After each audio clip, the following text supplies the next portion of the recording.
right, next stop is Newton. Yeah, Newton is on a lot of top 10 lists for living in the greater Boston area, going back 2 or 3 decades at least, various places you look online and whatnot. Full disclosure, part of my family grew up here in Newton. I lived here for a few years, but I am not biased. For decades, Newton has been ranked by multiple media outlets as one of the best places to live in the country. Um, which is why, ever since I was a kid, developers have been like all over Newton. They scooping up houses, knocking them down, replacing it with a more modern one, sometimes bigger, not always. And you're just like, why? Why did you? That was a perfectly good house. Why did you knock that down? These money grubbing people. Uh, Newton has always been an attractive, affluent community since its earliest days. Many Boston workers would call it Newton home. That's kind of where it got its origin. I forget how long ago, but a long time ago. Uh, it, it's a fairly quiet town, but that doesn't mean there's not a lot going on, because there is. There isn't a real town center per se, although unofficially you could say it's Newton Center. No, the biggest fire station is there. Uh, the restaurants and retail are spread all throughout the city of roughly 88,000 residents and growing, thanks to all these condo complexes going up, which is nice and different than some of the other cities and towns we've discussed so far. It's definitely a different vibe, and definitely more dense city. You've got everything from high-end retailers in Chestnut Hill and Newton Center. You've got the national chain retailers, mostly located along Needham Street. The dining scene is pretty good, I think. I'm happy to stop anywhere when I'm in Newton. You'd be plenty happy staying in Newton and not venturing into Boston. Many cuisines are covered. Pizza, of course, American, Italian, Chinese, Thai, Vietnamese, Mexican, Indian, Middle Eastern, pretty much anything you would ever want. Whether you want fine dining like Capitol Grill, Tartufo, and Newton Center, and Stella, or maybe more casual place like Fiorella's or Barrymore. You just want some beer wings and like a dive bar kind of place. Go to Buffs or Cherry Tree. You want a salad or a nicer dinner and beer. Head to O'Hara's. I love their salads. Or my personal favorite of everywhere, Dungaren's. Gotta go. For quick takeout, grab some Blue Ribbon Barbecue over in West Newton, Jake's Falafel, Newton Center. If you want more traditional fast food, you'll find most of that on Needham Street. There's a pretty good selection of them over there. You got your Starbucks, you got your Five Guys, and one of the new players to the scene over there is this Dave's Hot Chicken. I haven't tried it because I'm not a spicy chicken person or a spicy person. They even have McDonald's there. No drive-through though. And of course, you can't talk about the restaurant scene in Newton without mentioning the local landmarks of Johnny's Luncheonette and Cabot's. Cabot's now owned by the people that own Johnny's Luncheonette because the Cabot's owners retired. I think it was like a year or two ago. So kudos to the Johnny's Luncheonette people keeping Cabot's going. I used to go to those places all the time when I was a kid, and yeah, I still go sometimes when I'm older, but not as frequent, obviously. Many like to talk about Newton's villages, some larger than others and some more popular than others. I'm not going to go into the finer details of all the villages for this video. I'll cover that in a future video. But generally, they're focused on like a retail intersection-ish kind of thing, and then kind of just covers the residential neighborhoods closest to that.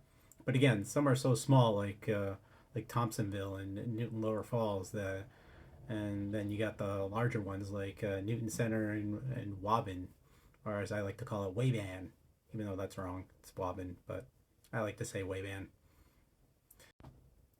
The northern and western parts of Newton tend to be the more affordable areas, and the middle kind of eastern parts are the more expensive areas, generally speaking.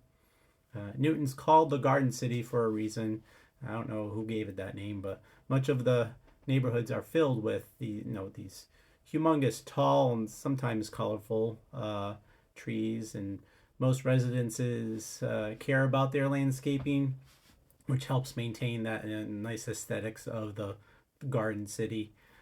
Even the commercial buildings and the village squares are well maintained. Dense and less dense neighborhoods are mixed all around the city, unlike a lot of other places where they'll have that kind of more defined separation of like, this is the older part, which is more kind of tight knit, and this is where new development is and spread out. Newton's a very old city filled with a lot of old architecture that some might appreciate. I do. I think most people do, and it's just another part of what makes Newton such an appealing city, really. Garden city.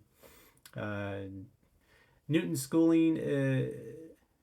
Newton schooling is an interesting landscape. The public schools are ranked top 5 in the state and have been for like decades, it seems. Which with an 11-to-1 student teacher ratio, they've got an 88% teacher retention rate. Then there are the private schools, and there are a bunch of them. Some are Christian and Jewish affiliated, some are Montessori schools, others have maybe like a different learning approach. I'm not an education expert by any means. You got all sorts of references online that rank schools and whatnot, but Newton tends to be right around top 5 consistently, no matter who you reference. And but the landscape in Newton presents a wide variety of schooling options for you to decide what is best for your family, and more than you'll find in average in most other places in the country, never mind the greater Boston area. So continuing on education, you've got LaSalle Colleges in Newton, liberal arts college, and most of Boston College's campus is in Newton too, kind of on the Brighton border. It's kind of split between 2 campuses. The law school campus and Newark campus is on more in Newton Center. I heard on someone else's list they described Newton as a college town. It's very much not a college town. Far from it, actually. Boston College does have a presence, but you can. It's right on the border, like I said, in Brighton, and the college kids kind of stay over there in Brighton and Allston. Most days you wouldn't even be aware that Boston College even existed. So definitely not a college town, unless of course you live right near one of the campuses, like my grandmother did. There's a bunch of outdoor stuff to enjoy in Newton. The highlights I'd say are, you got the Webster Conservation Area, Crystal Lake, got Cold Spring Park, the Auburndale Park, Charles River Greenway, Hooten's Garden over in by the Webster's Conservation Area. You can do running, biking along Com Ave, as many residents do daily, despite whatever the weather is. No, okay. Those were a lot of highlights, and there are more to touch upon. They have some golf courses in Newton. I think like 3 or 4, and one of them's public. Thankfully. The other ones are tough to get into. Beyond the country club scene, though, there are an overabundance of like clubs and sports to take part in. They really do cover like every interest, which you'd expect from like a city of 88,000+ people. Between book clubs and garden clubs, you got youth and adult sports clubs, both in and out of like schools.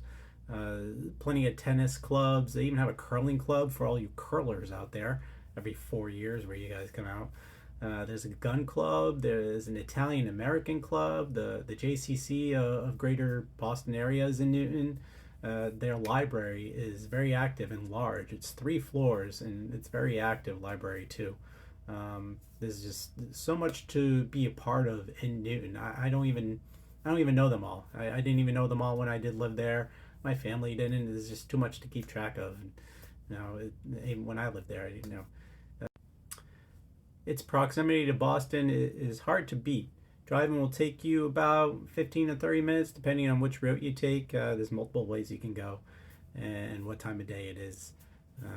The T will get you to downtown, in about 40 minutes. The green, I'll warn you now, the green line is the slowest and most agonizing line of all the lines, unfortunately. But sometimes in the morning and afternoons there will be an express train that will get you in and out a little faster. If it doesn't like all of a sudden randomly stop and say, oh, we're sitting here for 15 minutes, even though we're not taking people on. You know, that was a lot to mention for Newton. All of this and more is why Newton is such a desirable place that many come to and never leave, really, even in spite of its terrible traffic at times. So one of the great attractions of Newton, the marathon goes through part of Newton along Com Ave. I'm here at 20-mile mark, right before Heartbreak Hill. Heartbreak Hill kind of right there, past all the trees and buildings and whatnot. But it's a good vibe. We got a nice spring day here. It's 70 degrees and well, it was sunny. Clouds have come in, but the elite runners are already past. I think it's around noon or 12:30 right now. So, but we really can't talk about Newton. This is one of the great perks about being in Newton. You know, you can just, half the city shuts down. You just hang out here, cheer on. You got a couple of vendors to get some food. You can hang out here all day, camp out in the green part here. Some people camped out over there, but it's definitely a huge perk. It goes through Wellesley too, but I don't know. I used to come here all the time, literally the same spot, ever since I was a kid with my grandmother. She lived down the road near on Mill Street, so I've been coming here my whole life. I try to come here every year, cheer on the runners for a little while. Definitely cool vibe, cool part to just living in Newton.